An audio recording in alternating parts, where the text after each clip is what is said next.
one. You've done one? One so far. David skipped out on his.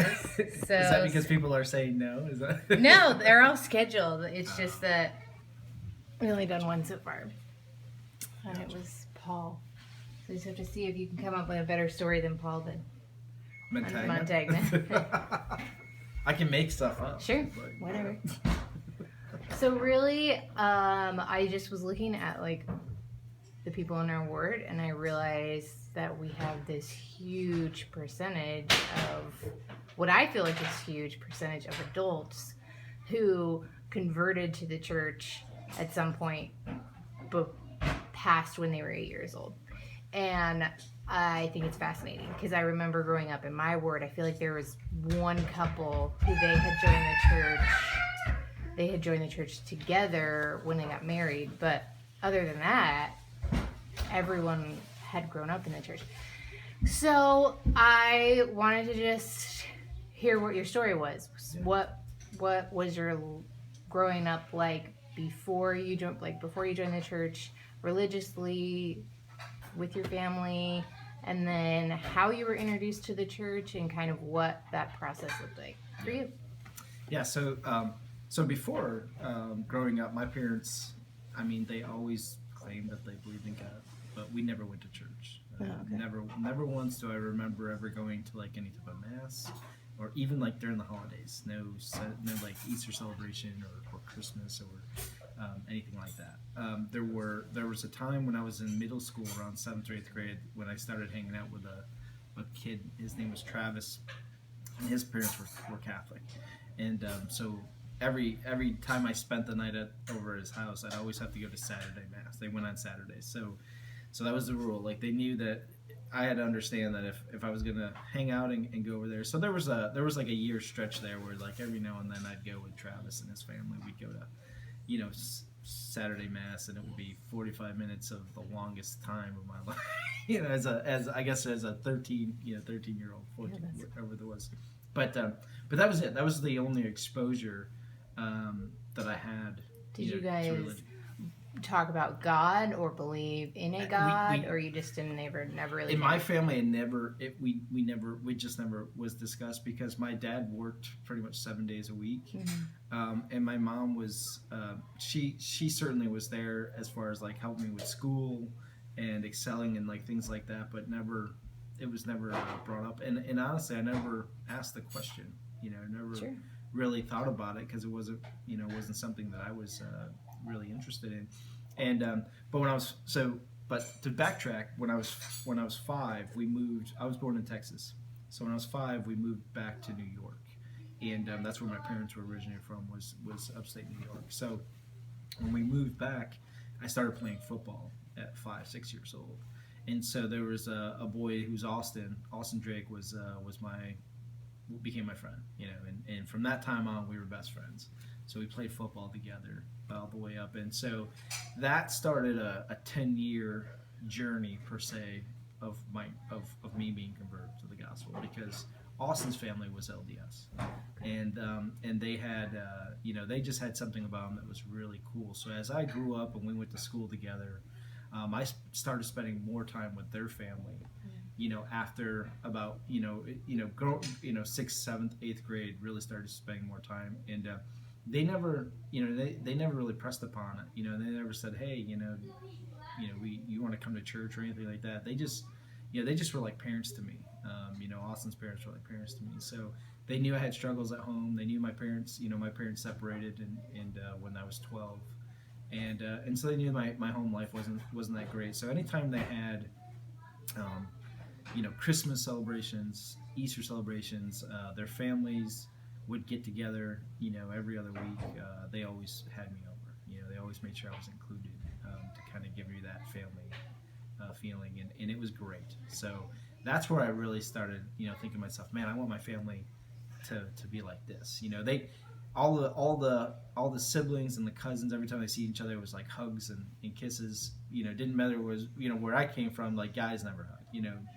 Matter of fact, my dad showed very little emotion, at all, towards me and my siblings. So for them, it was just like was an awkward feeling at first, but then it just like I got comfortable with it. Like, hey, this is how families are supposed to interact. And so, as I continued to go over there, I would notice, the temple is always in the living room. The proclamation to the family when that came out, they put that in the home, and there were pictures of prophets and of course Christ everywhere. So it was something that I started realizing more and more as I got, and then Austin and I would start having conversations when I got around ninth grade, and he was always interested to share and stuff, and so finally it came to a point where there was a church basketball league.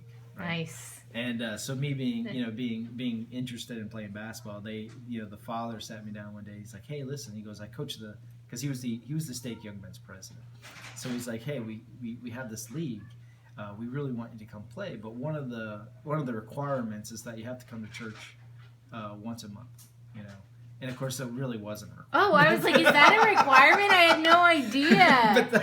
but he said nice. No, it wasn't a requirement, but he said it was. So he's like, hey, come, you need to come and just come once a month. He goes, it's 3 hours, and I was like, wait, I'm sorry, what? It's 3 hours? Because at that time the only thing I'd been is mass. I'm like, that's like 45 minutes, and you're like, my gosh, you're like donuts and coffee, and you're out of there, you know. But so I agreed, and that was the process. So over the next 2 years, I played basketball with them, and I went to church, and I was starting to go more, and they bought me shirt and tie, so that I because the first time I went, I was in jeans and like a collared shirt, that I had pulled out of the laundry pretty much, and so they had they had bought me some dress clothes, and then I remember when I was 16, they took me to the Hilcomore pageant. And before the Hilcomore pageant, we went and saw the Joseph Smith site. Because at this point, Lonnie, who was my buddy's dad, had talked to me a little bit about the church. I talked about Joseph Smith. I talked about what the restoration of the gospel meant. And of course, for me at 16, it just kind of went in and out. But when we went to the Sacred Grove, I really felt something really special there. And I didn't know what it was. I didn't, because I hadn't heard the story about, him seeing God the Father and Jesus Christ there. I just kind of heard bits and pieces of where where the church came from. So when I had gone through the gospel, when I'd gone through the Grove and was just walking around there, I felt the Spirit overwhelming me. And it was, so when we were heading back to the hill, and we had walked down from the hill after seeing, the Angel Morona, the statue up there, and he just was like, well, what did you think about the Grove? And I said, well, it was just really beautiful. I said, but I'll tell you what, I just felt this really strong feeling that, something happened there. It was like, just really weird. I can't really explain it. And he's really emotional. He's a really emotional guy. And he teared up, and he goes, that's where Joseph, received inspiration, and he saw God the Father and Jesus Christ, and that's where it started for him, in that grove. And I didn't doubt it for a minute. I was like, oh, I definitely felt, that something happened there, and so we just talked. Like, I don't even think I watched for the first time being there for the Hilcomore pageant. I don't think I watched the pageant the whole time. I think I just talked his ear off, asking questions, and literally a week later, we had the missionaries. We had 2 sister missionaries, and they came to my house. And I think by the middle of the second discussion, I had already committed to baptism. Wow. And we just kept going. And so the toughest part for me was at that point, I was living with my dad, was going to my dad and being like, hey, Dad, can I be baptized? Because I didn't know how he was going to react. Because he wasn't a real church going person, and so. That was a conversation I had to have with him and say, hey, I really want to join this religion and take these steps. And he was, unfortunately, he was just like, yeah, whatever, go ahead. It was never a discussion of like, well, why do you want to join this church? What are your feelings? Things like that. He was just, you do whatever you do. You're 16 years old. So, so that was fun. It was good because he gave me permission, but we never had that extended talk, Yeah.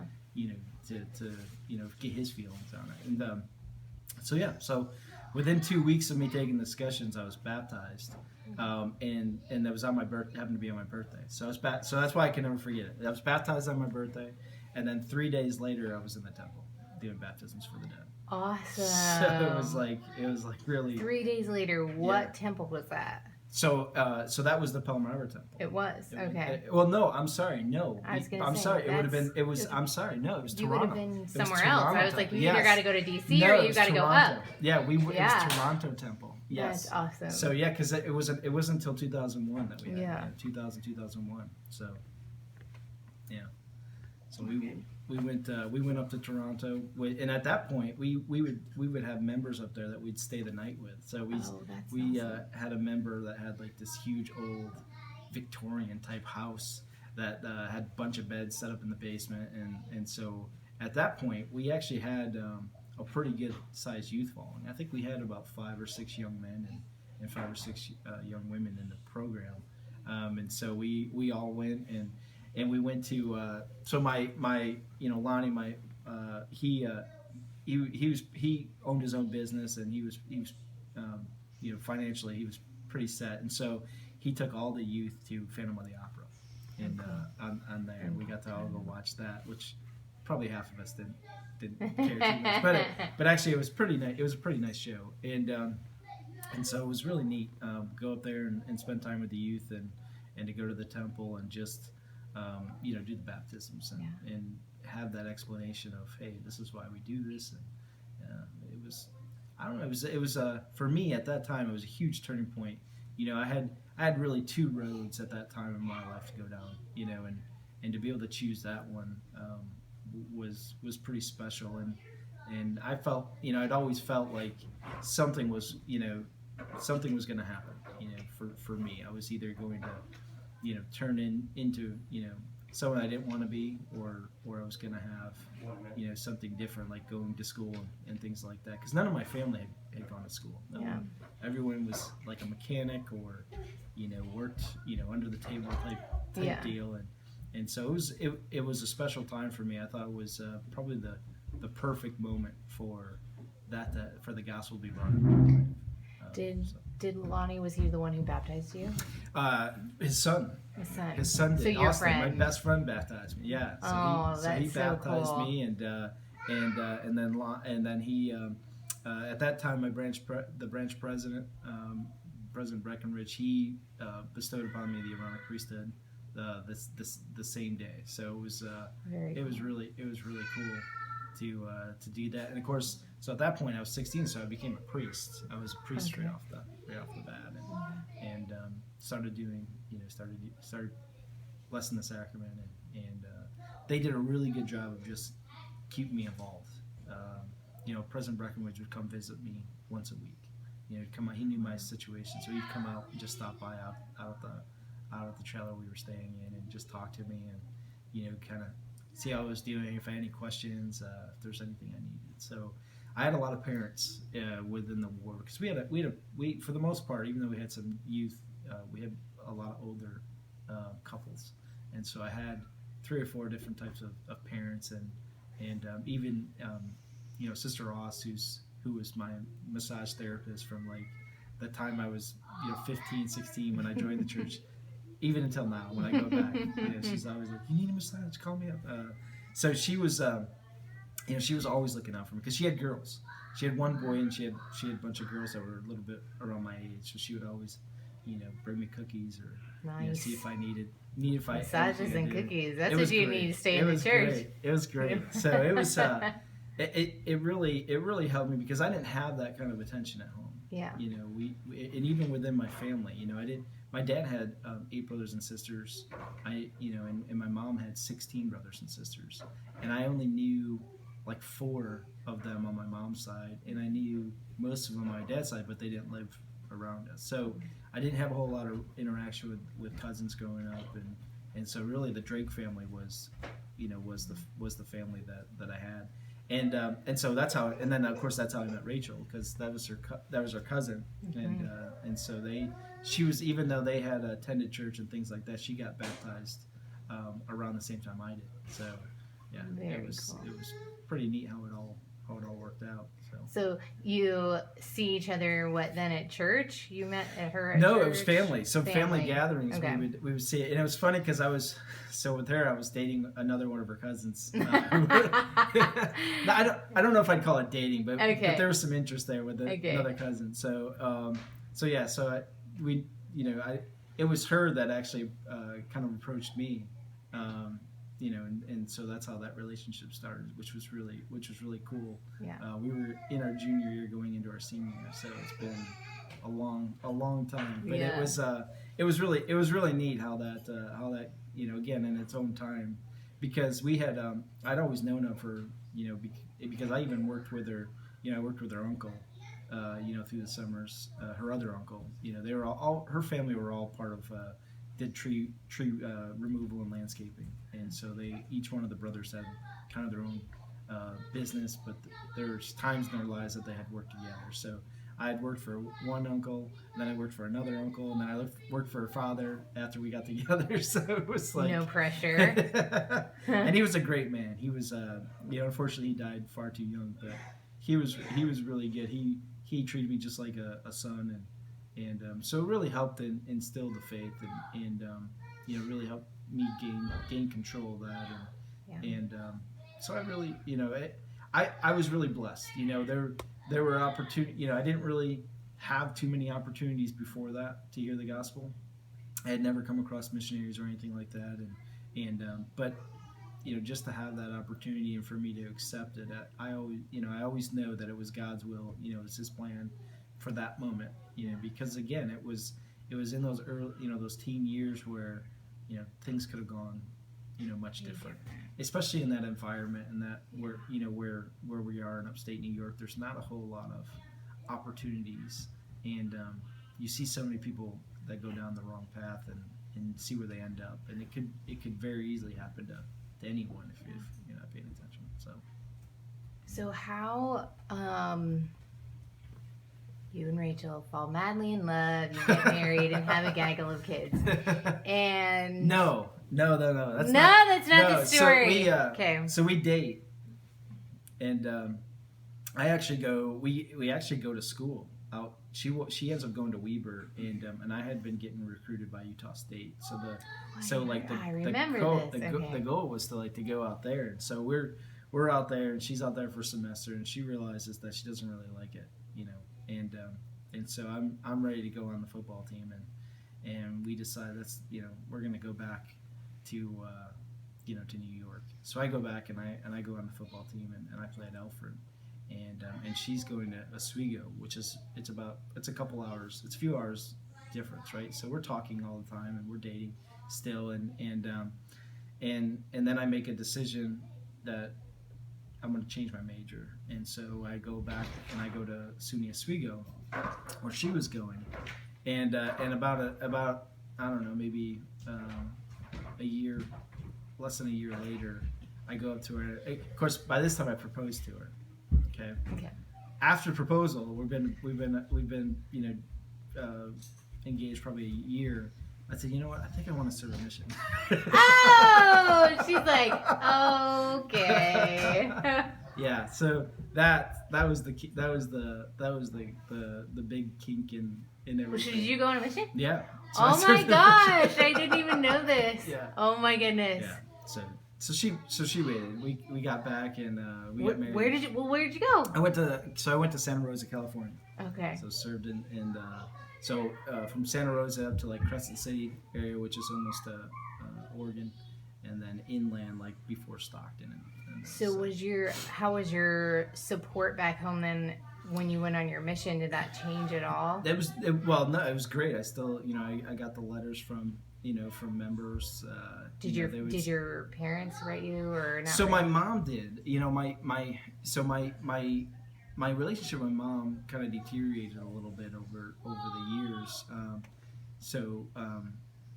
But my mission president was able to convince her to write a letter, and she wrote a really during Christmas she wrote a really nice letter, and it was just saying how proud she was of me, and how she didn't really understand why I was doing what I was doing, but was proud that I had made that, the decision on my own. Yeah. And was following the Savior and stuff. So it was it was kind of it's the most I've ever heard from her. Yeah. Yeah, it was really special, and so it was great. I loved it. I loved the mission field. It was the people that you meet, and the elders that you get to serve with, and so once I got, well, as soon as I got home, I think we got married within 6 weeks. So. Good. You should.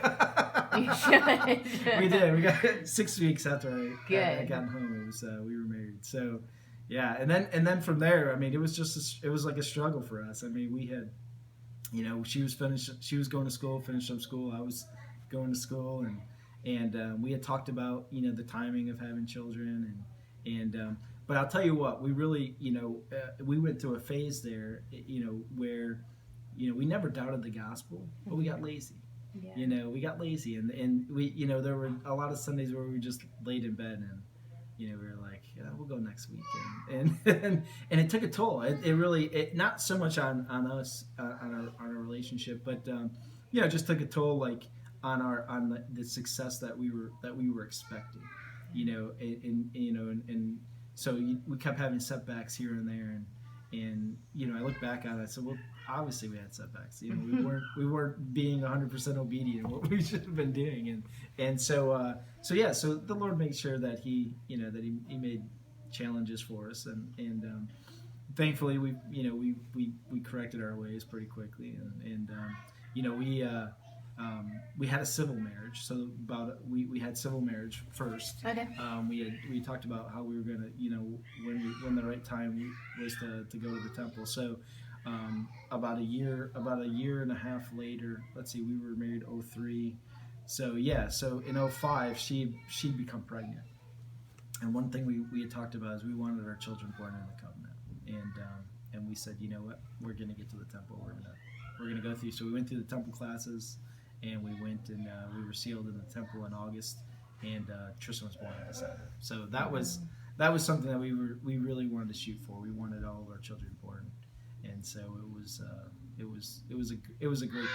We had all of our family, all of her family on her side that were able to attend, and so we had a great reception after get together afterwards. We had, I think we went, I can't remember the restaurant. We went to a restaurant afterwards. There was ate just food, and we were just on a huge high. Yeah. We're like, everything's good now. We got our own ordinances done. We got our temple wedding out of the way. Our first child will be born, and we were still a couple years away from being done with school, but we were being taken care of by family if we needed anything. So it wasn't like we had.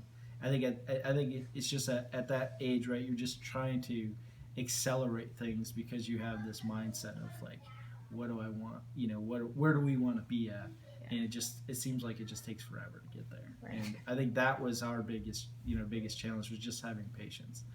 Having patience in the gospel, and having patience with our schools and with our jobs. So I think a lot of the pressures that were on us at that point were all self-induced.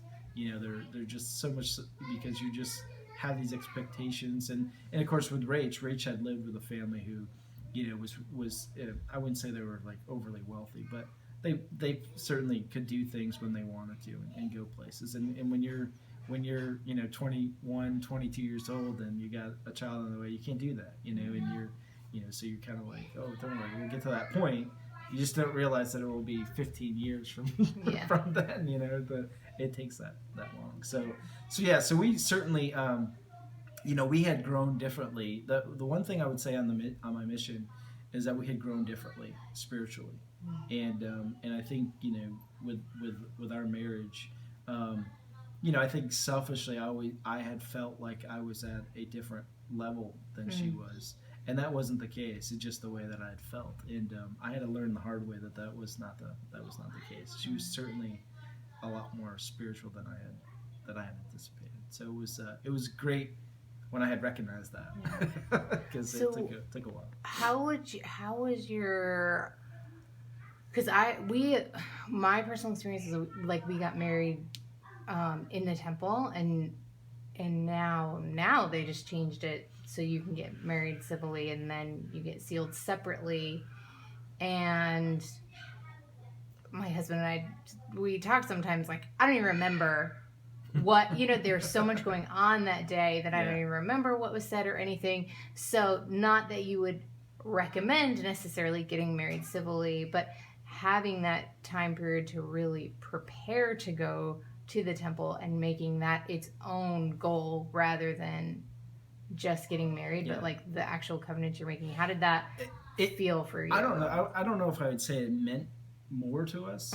I just think it for anyone, right? Anyone that's getting ready to be sealed in the temple, I would recommend taking the temple classes. I mean, being able to listen to the experience of other couples that were in there, that had been sealed and had given their input and things of that nature. It wasn't overwhelming for us, going into the temple and being sealed, because it can be, you take, I had taken on my endowments obviously when I had gone on my mission, and I had and I'd been to the temple a few times after that. But for her, she had literally was getting her endowments, and then a few days later getting sealed. So I think being able to go through that temple class, I think really prepared her, and then also gave me a better understanding of what to expect. Yeah. Without actually going into those details. Yeah. But that year and a half, from the time that we were married to that time there was a building of anticipation. I mean, we knew that was what our ultimate goal should be, and so it wasn't. I don't want to say that we ever felt like, man, we should have just done the temple marriage and just gone that direction. I think with us it was the opposite. It was just like we were happy to be married and starting that journey, and now we just needed to get to that next level. And so getting there was going to those classes and being able to understand what we were doing, and then we had the best, one of the best sealers, a gentleman that did it for us was just I mean, he just had years of experience, and him and his wife were known to be like that couple, right? Mm-hmm. that were just great. And so to have him just happen to be there that day to be the sealer was great, because he just gave so much insight that I still remember. I can't say that I've always followed it, but I certainly remember it. So that's good. But yeah. So when you look at like the way that your life is now, the person who you are now,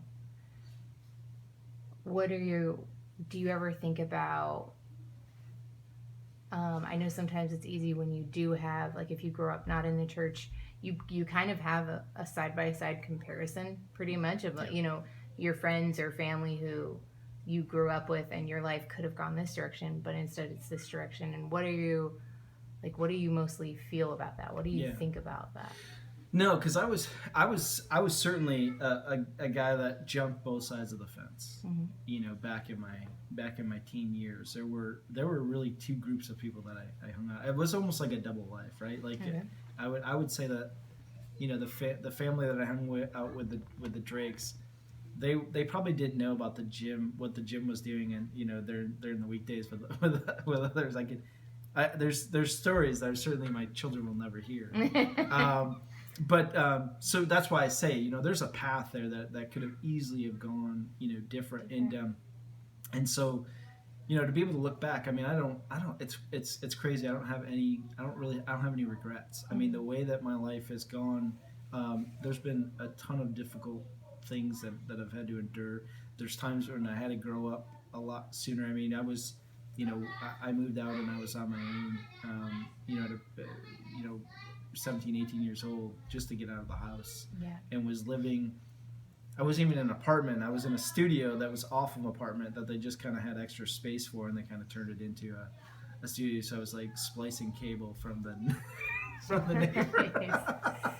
But for me, it was just another challenge that I had to overcome. So I think for me, I've always been optimistic, and no matter what, what the challenges were. And so to look back and say I got to where I'm at because of the failures, but because of also being optimistic and knowing that I can get to the success. And that's what what's made me successful with my family, and made me successful in my personal life as well, is just knowing that it's just another hurdle that of many that we've already accomplished. We'll just get over to the next one. But certainly having having a full understanding of the Savior and what the Savior's mission is, and knowing that he's whatever I'm going through, he's already experienced.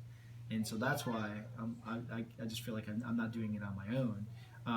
I still do stupid things. I mean, I still get lazy every now and then with things, especially unfortunately with my family, and my wife was there to correct me, and which is good. That's the way it should work, right? As long as I'm listening and I'm making those adjustments.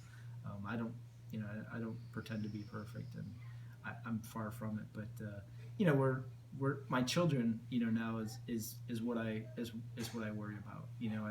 Because they won't necessarily have those types of struggles. They're not going to have those types of challenges, and that's a good thing. But I also worry about character building. I feel like my character, going through those things, my character is strong, and so like if tomorrow my business crumbled and I lost the house, I would just say, we'll find a place to rent. We'll get it back. You know what I mean? You know what I mean? We can do that. Whereas my children are used to doing this and doing that. How would they react? I'm hoping at least like Tristan and Easton, they would have the confidence in being able to know that, hey, it's just material things, right? Mm-hmm. We're not worried about that. We can change our lifestyle and stuff. So those are the things that that I worry about, is just making sure that for the right intentions they understand what they have, because they haven't necessarily seen what it's like not to have, and so I mean that the gospel has its own challenges, but then real life situations, they're gonna be going through things which I'm sure they're dealing with now with their peers.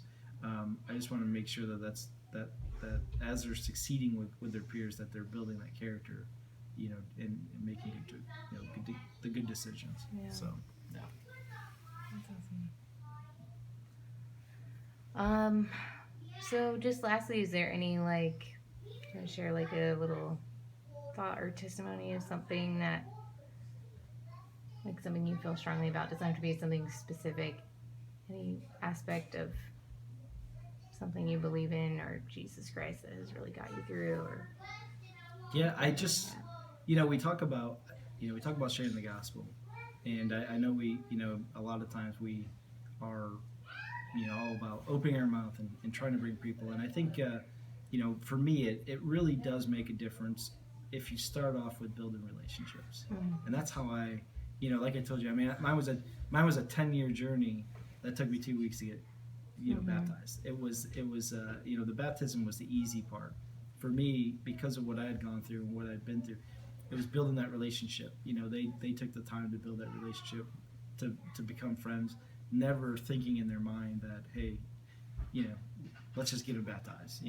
It was always like, hey, let's love them, let's build that relationship, and that's what I and so when I've always done coaching with football, and I've always done that with the young men that I'm working with. Just befriend them. You never know what they're dealing with. You never know what might happen. So I've always tried to be nice to them, invite them over. We try to have a lot of people over to the house, just to to give them that sense that we generally do care about you. We're not here to just try to have you join the church. I mean, it would be great, but I think that's one part of my life that I've really built up strongly, is just I can generally get along with everybody. I mean, you have to be a really kind of an odd person for me not to like you. I mean, it would take a lot for you to to not get some sort of friendship from me. But so I just try to generally be nice, and the saying of being Christ-like. I mean, we all have the ability to do that, and so the Savior is certainly the ultimate example. But for me, I know that as I continue to do the little things of just being genuinely nice to people, maybe down the road it'll make a difference, and they'll, most everybody I come in contact, they know that I'm a member of the church. They know that I don't drink. They know that I don't drink coffee, and so the little conversations about that are, just kind of, at first it sparks their curiosity, but ultimately they may look deep down and say, geez, do I really need to be doing this? Is there something different that I could be doing? And I'm not saying that's because of me. I mean, obviously that's because of the Spirit.